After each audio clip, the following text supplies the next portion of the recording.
So, welcome to another Blue Quickie. I'm doing a whole bunch of these today. Up next is the movie We Own the Night, which features Joaquin Phoenix and Mark Wahlberg, as well as Robert Duvall, who we all know from The Godfather and Apocalypse Now and a bunch of other stuff. So basically the premise of this is not exactly what they advertise, because they advertise like one brother was like, like a fucking crime boss and the other one was head of the police. Well, that's not actually what's going on.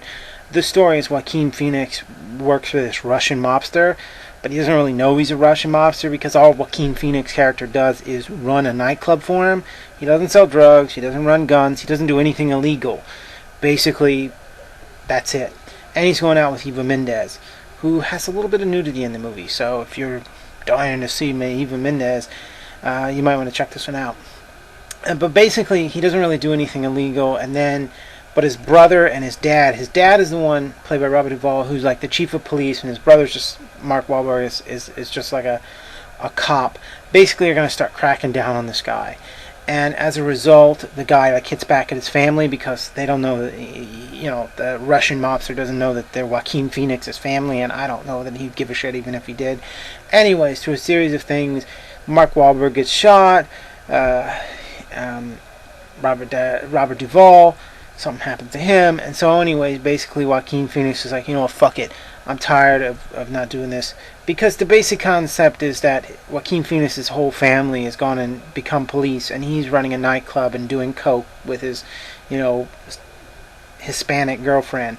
And they're like all pissed off at him because he's not going to turn over his Russian boss, who he doesn't necessarily know is doing anything wrong in the first place.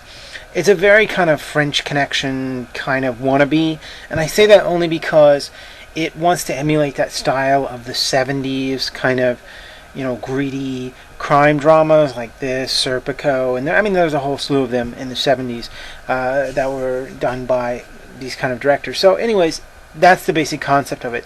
It's interesting that, you see Mark Wahlberg get shot, even though he's an integral character, part of the story.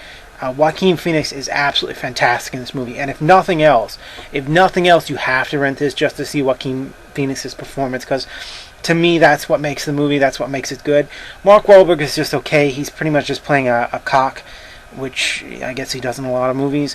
Robert Duvall is okay. He's kind of underused in the film, but it's really Joaquin Phoenix's movie.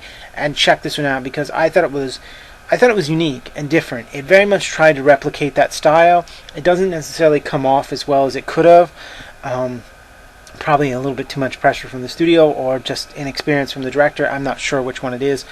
But it doesn't quite get up there with movies like The French Connection or Serpico, or even The French Connection 2 to a certain degree. But definitely check this one out. I thought it was good. I thought it moved along pretty well, and the Blu-ray version of it kicks ass. The colors and everything just really pop off the screen.